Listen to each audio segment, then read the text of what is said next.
दोस्तों, Liz gold में आपका स्वागत। भोर का समय, प्रभु का नाम और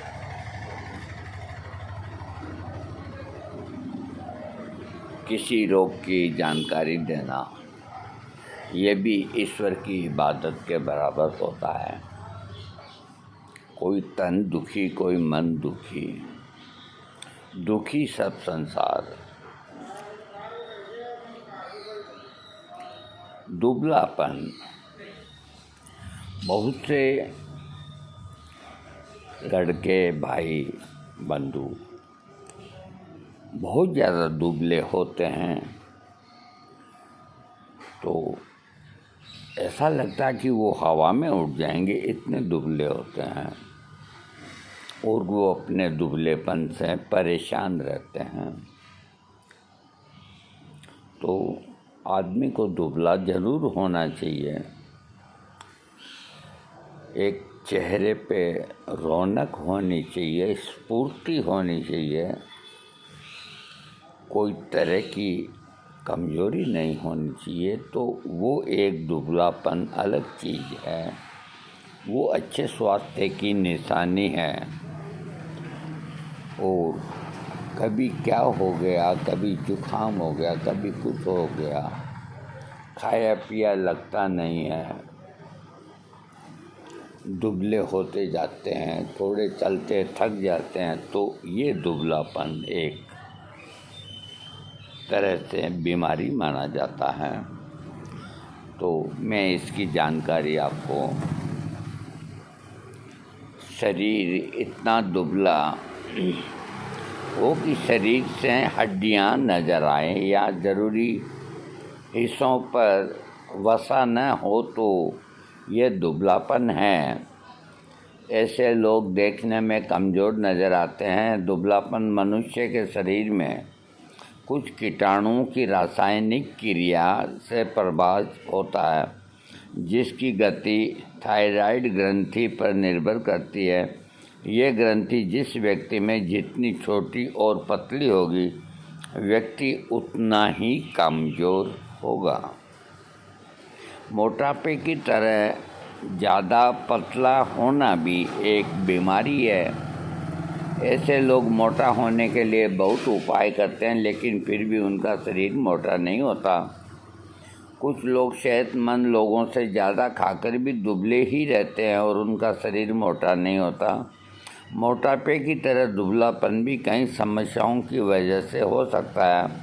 ऐसे लोग बीमारियों की चपेट में जल्दी आते हैं, किसी भी चीज़ के प्रति ज़्यादा संवेदनशील होते हैं। ऐसे व्यक्तियों के कुल्लों, पेट और गर्दन की त्वचा पर दम सूखी हुई नज़र सी आती है। हाथ की उंगलियां की हड्डियां ज़्यादा उभरी हुई नज़र आती है। शरीर के ऊपर की त्वचा एकदम पतली नज़र आती है। लक्षण: किसी भी कार्य को पूरा करने से पहले ही छोड़ देना, काम करने में मन न लगना, किसी भी मौसम को सह न जाना, यानी कि कोई भी मौसम उसको सह नहीं सकता।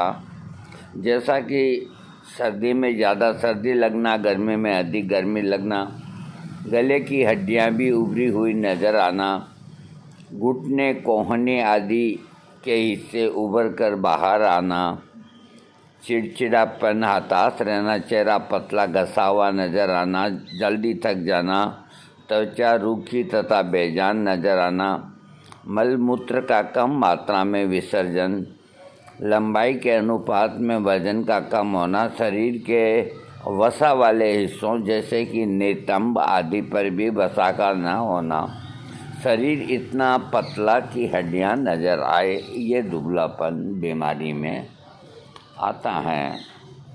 कारण: यदि पाचन शक्ति ठीक से काम न कर रही हो, तो मानसिक चिंता ज़्यादा हो, व्यक्ति में हार्मोन असंतुलित हो, चयापचय क्रिया के गड़बड़ी होने के कारण व्यायाम या बिल्कुल व्यायाम न करना, शरीर में किसी तरह का कोई रोग हो जैसे शुगर, शरीर में खून की कमी, पेट में कीड़े हों, ये कई कारण इसके होते हैं। उपचारों के अंदर ऐसा खाना खाएं जो जल्दी पच जाए। एक ही बार में ज़्यादा भोजन की जगह बार बार थोड़ा थोड़ा खाएं। नींद पूरी लें।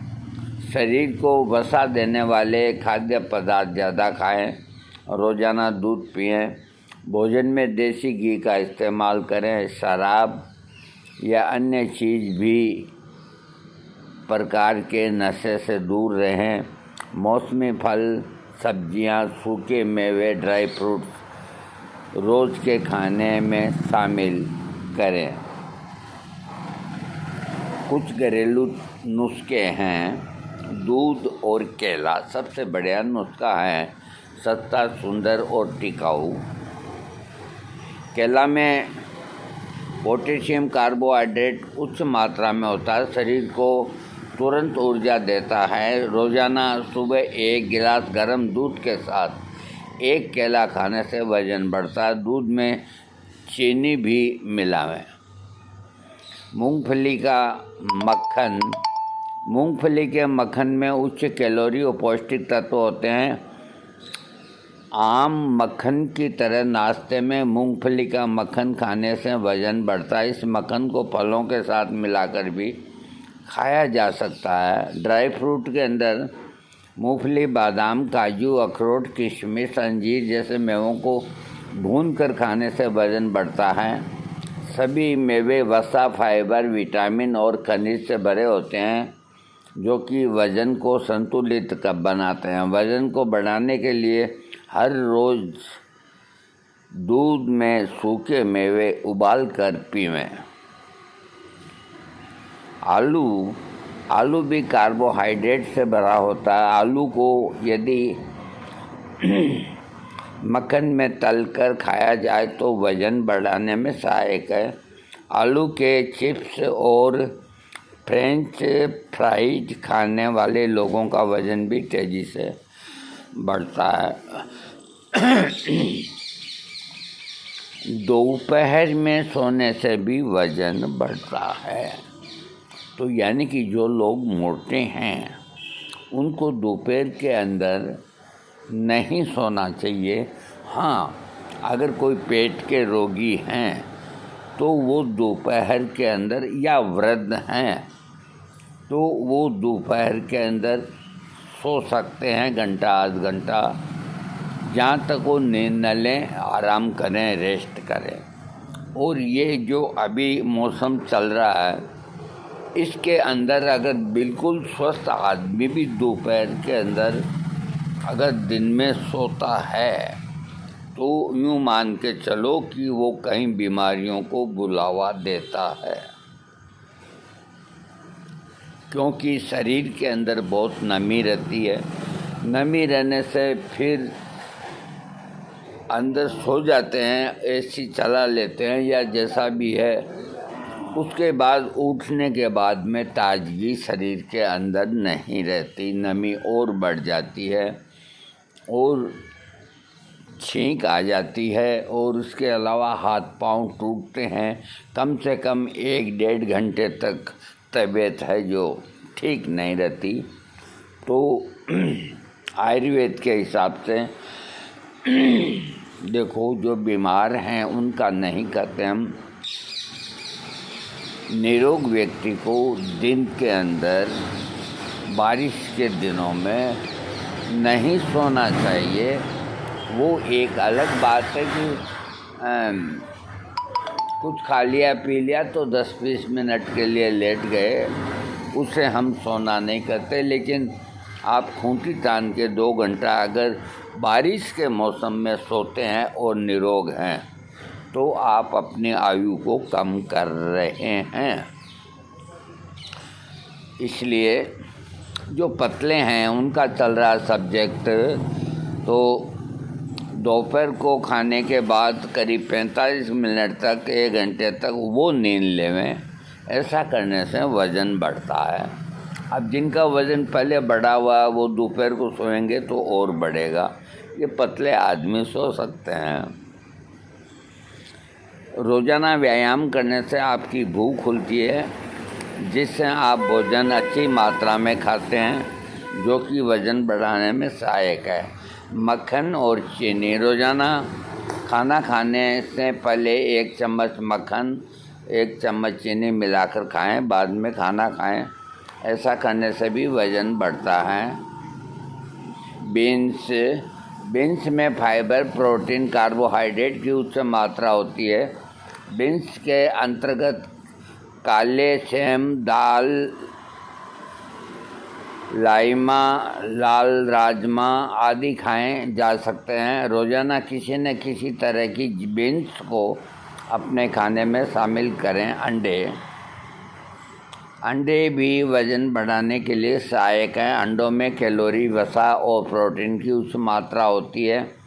मांसपेशियों को मजबूत करती है और शरीर को ऊर्जा देती है। रोज़ाना नाश्ते में अंडे की जर्दी हटाकर सफ़ेद वाला हिस्सा खाएं। आम विटामिन, खनिजों से भरपूर एक रसदार फल है। आम खाकर दूध पीने से वज़न बढ़ता है। मैंगो शेक बनाकर पीने से भी वज़न बढ़ता है। मैंगो शेक रोज़ाना 2 बार पिया जा सकता है। साबुत अनाजों में साबुत अनाज भी विभिन्न तरह के पोषक तत्व होते हैं, जो कि वज़न बढ़ाने में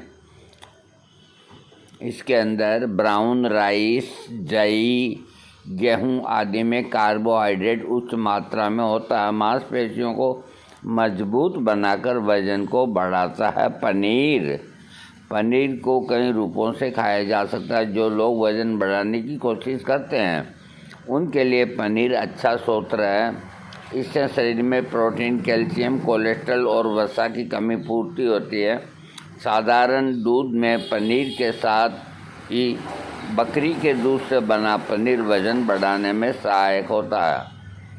सोयाबीन में उच्च मात्रा में calorie, protein, calcium, fibre, vitamin B और आयरन होता है। सोयाबीन में सभी प्रकार के एमिनो एसिड होते हैं, जो वज़न बढ़ाने में सहायक हैं। दही में चीनी डालकर खाने से वज़न बढ़ता है। दही में प्रोटीन बहुत होता है।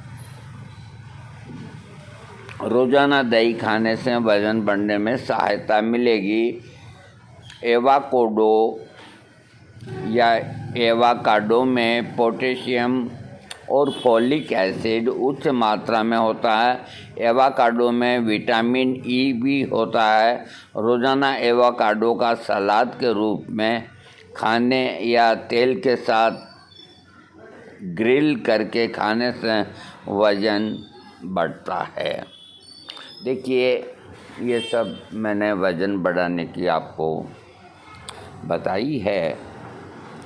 अब मैं आपको एक बिल्कुल ऐसा नुस्खा दे रहा हूँ जो मेरा बरसों से आजमाया हुआ है, और मैं दावे के साथ कहता हूँ कि वो फेल नहीं जाएगा। और सस्ता, सुंदर और बढ़िया नुस्खा दे रहा हूँ मैं आयुर्वेद के अंदर। हालांकि होम्योपैथिक में भी बहुत दवाइयाँ हैं, एल्फा वगैरह, ये वज़न बढ़ाने की। लेकिन मैं आपको जो चीज़ दे रहा हूँ वो चीज़ एक बेहतर है। आप किसी भी आयुर्वेदिक दुकान से जाकर के, ज़्यादा महंगे नहीं आते हैं, 1 बोतल आप द्राक्षाशव की लाएं। बस एक ही चीज़ लाएं, द्राक्षाशव, और अच्छी फार्मेसी का लाएं। खाना खाने के बाद 3-4 ढक्कन उसके उतना ही पानी मिला करके पिएं। और दोपहर अगर नाश्ता करते हैं तो उसमें भी, और रात को सोते वक्त भी। द्राक्षाशव का प्रयोग आप 2 महीना या 3 महीना कर लें तो आप हर महीने अपने कांटे पे तोलेंगे तो आपको 3 किलो वज़न बढ़ा हुआ नज़र आएगा। ये मेरा आजमाया हुआ नुस्खा है, सुरक्षित है। जिन लोगों को अगर थोड़ा कब्ज रहता है तो वो द्राक्षाशव के साथ में अभयारिष्ट ले सकते हैं, दोनों साथ ले सकते हैं। और जिनको कब्ज वगैरह नहीं है तो सिर्फ द्राक्षाशव से ही काम चलेगा। वैसे अभयारिष्ट भी अगर बराबर मात्रा में साथ में ले लें तो कोई हानि वाली बात नहीं है। ये एक ऐसे टॉनिक हैं, द्राक्षाशव, द्राक्षा बोलते हैं संस्कृत में, मोटी दाग को द्राक्षा बोलते हैं। जो मुनक्का दाग होती है तो उसका फर्मेंटेशन करके और एक विशेष प्रक्रिया से, जिस तरह एल्कोहल बनता है या वाइन बनती है, उसको बनाया जाता है। अब आजकल तो उतना अच्छा नहीं बनता। पहले लकड़ी के ड्रम्स के अंदर द्राक्षाशव को सड़ा के और फर्मेंटेशन उनका पूरा करके और एक निश्चित अवधि के बाद में बिक्री के लिए बेचते थे। वो चीज़ें तो अब रही नहीं, अब काम फास्ट हो गए। फिर भी जो है उसी से काम चलाना है। तो आप द्राक्षाशव और अभयारिष्ट दोनों ही लें, 2-2, 3-3 ढक्कन और उतना ही पानी 2-3 दफ़े लें। आपका वज़न बढ़ेगा। कोई वैद्य को पूछने की ज़रूरत नहीं, कोई साइड इफ़ेक्ट नहीं, कोई बैड इफ़ेक्ट नहीं, बिल्कुल अरे दाग का रस है, बस यूँ मान के चलो। हाँ, ज़्यादा न लें, कहीं नशे की स्थिति में कभी इससे मूड ठीक रहता है, ज़्यादा न लें।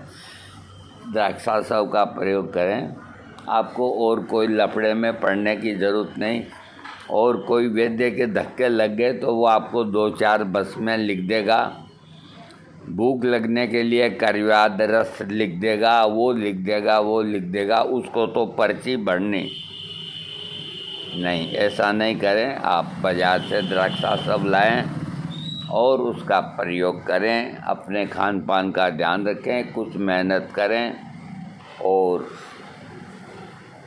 कोई गलत काम अगर शरीर से होता है उसे तत्काल बंद कर दें। कोई नशा या कोई हस्तमैथुन की आदत या कोई गुटखा खाने की आदत, वो बंद होना ज़रूरी है। पैदल घूमें, वॉकिंग करें, जो आपकी इच्छा है जो करें। द्राक्षाशव लेवें। मैंने क्या बताएं, हमारे एक मिलने वाले का 15 किलो वज़न द्राक्षाशव से। खैर जाने दीजिए, आप लीजिए इसको, आपका वज़न बढ़ेगा। नहीं बढ़े तो आप मेरे को कहिए। हाँ।